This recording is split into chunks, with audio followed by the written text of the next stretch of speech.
La sangre del toro. Mi padre no me enseñó a leer con cuentos de hadas. Me enseñó con un solo libro, un tomo viejo y desencuadernado llamado El toro de la piel roja. Era la historia de un oficial del oeste que perseguía a los asesinos de su familia. Leíamos un capítulo cada noche, su voz grave llenando el silencio de nuestra casa.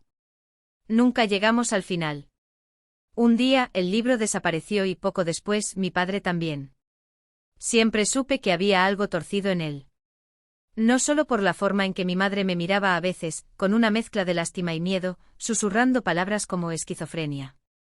Lo sabía por mí mismo. Por los pájaros que aparecían despedazados en el patio cuando yo tenía 7 años. Por el placer secreto y helado que sentía al hacer daño. La muerte no me daba miedo, con el tiempo, se convirtió en mi única amiga, en la única voz que acallaba a las otras que gritaban en mi cabeza. Por eso, cuando el mundo de mi padre se derrumbó, yo ya estaba preparado para el infierno. Mi padre había sido un hombre con ideas, un organizador político en San Juan. Hasta que llegó la Fundación Cuentos Peruanos. Una empresa fantasma, un pulpo multimillonario con un solo cerebro, Carlos. Carlos se adueñó de todo, del partido, de las ideas, de los hombres. A los amigos de mi padre, a sus hombres de confianza, los fueron cazando uno a uno. Asesinados. Borrados. Y Carlos el verdugo se paseaba por las calles con la cabeza erguida, aceptando honores, inaugurando una estatua de bronce con su propia cara. Verlo me provocaba un odio tan físico que llegué a vomitar de rabia. Era un tipo grotesco. Una vez lo vi comerse unos ratoncitos que encontró en la calle, solo para demostrar su poder. Tenía una hija, Pascualina. Por ella un día se desató su locura. A su niña se le cayó la mochila cerca de la escuela y él, en un arrebato de ira, culpó al servicio de limpieza. Ordenó que los mataran. ¿A todos? Por una mochila en el suelo. Nadie decía nada. Nadie excepto una familia, los Pichillín. Eran gente simple pero tenían un valor que los demás habíamos perdido. Juan, el hijo, lo intentó primero. Se acercó al edificio de la fundación fingiendo hacer malabares. Mató a 7 escoltas, a 4 guardaespaldas, pero cuando llegó a la oficina de Carlos, éste lo recibió con una escopeta. Juan cayó empapado en sangre sobre la moqueta gris. Roberto, el padre, lo intentó con un virus. Pero Carlos no solo era un asesino, era un hombre con conexiones. Llamó a la mafia. A Roberto lo encontraron muerto en una comarca lejana, sin que nadie reclamara su cuerpo. Juana, la madre, fue la más feroz. Logró entrar y con un machete le rebanó un brazo a Carlos. El viejo chilló como un cerdo, pero esquivó el golpe final en la garganta. Fue su último acto de rebeldía. La ejecutaron en una silla eléctrica, en un juicio que Carlos compró y amañó con noticias falsas. Y entonces quedaba yo. El hijo loco del organizador político muerto. El asesino serial que mataba por placer. El tribuno del pueblo que desde su juzgado condenaba a muerte a los presos no por justicia, sino porque una vocecita se lo ordenaba. Nadie desconfiaba de mí. ¿Quién iba a hacerlo? Era un pilar del sistema. Me acerqué a Carlos con la paciencia de una araña. Acepté sus invitaciones a fiestas lujosas, brindé con su champán, reí sus chistes groseros. A veces en las tardes muertas jugábamos al ajedrez. Él siempre quería ganar, movía las piezas con agresividad, pero yo siempre le ganaba. Disfrutaba viendo su cara de frustración. Nunca supo que cada partida era un entrenamiento para el jaque mate final. Lo más extraño de todo fue Pascualina. La hija del monstruo. Me enamoré de ella. Y ella de mí. Formamos una familia. Tuvimos 2 hijos preciosos. Vivíamos en una burbuja de normalidad que yo mismo no terminaba de creerme. Me preguntaba por qué el viejo Carlos no veía en mí una amenaza.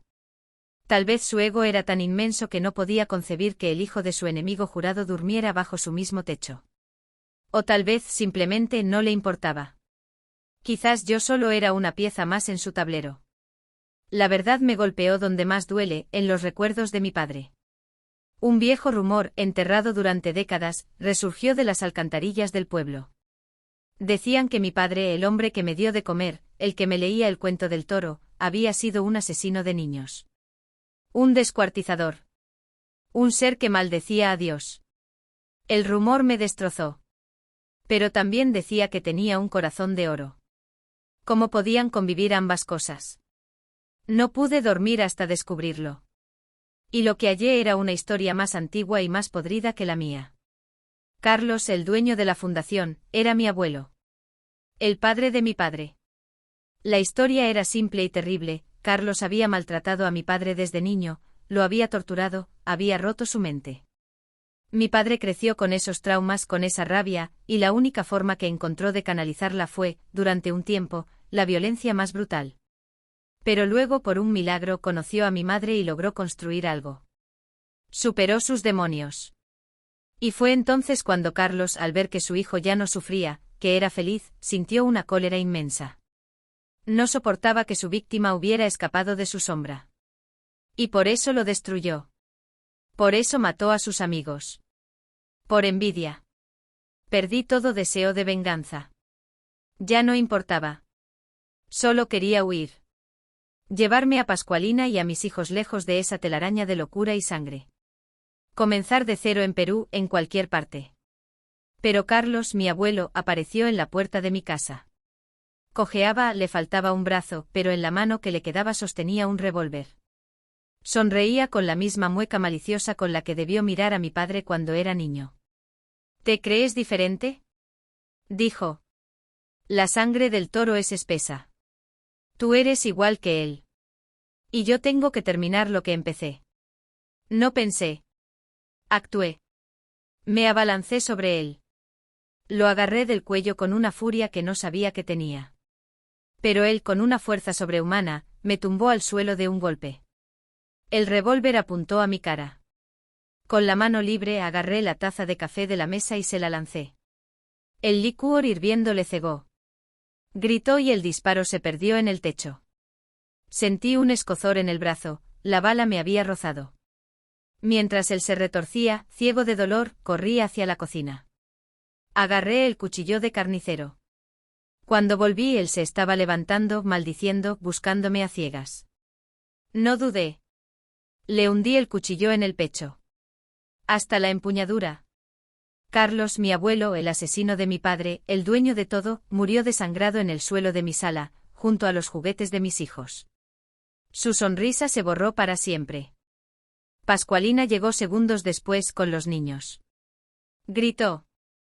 Yo estaba temblando, manchado de sangre, la suya y la mía. Nunca supe explicarle bien por qué su padre había ido a matarnos. Solo le dije que teníamos que irnos. Ahora. Vivimos en un pueblo pequeño en Perú. Mis hijos crecen sin saber nada de estatuas, ni fundaciones, ni abuelos monstruosos. A veces en las noches de insomnio, tomo un cuaderno y trato de escribir el final de El toro de la piel roja para mis hijos. Pero no sé cómo termina. Mi padre nunca me lo leyó. Tal vez el cuento no trata de cómo el bien gana. Tal vez trata de cómo uno logra, a pesar de todo, dejar de ser el toro y aprender a vivir en paz. Aprendo con ellos. Fin.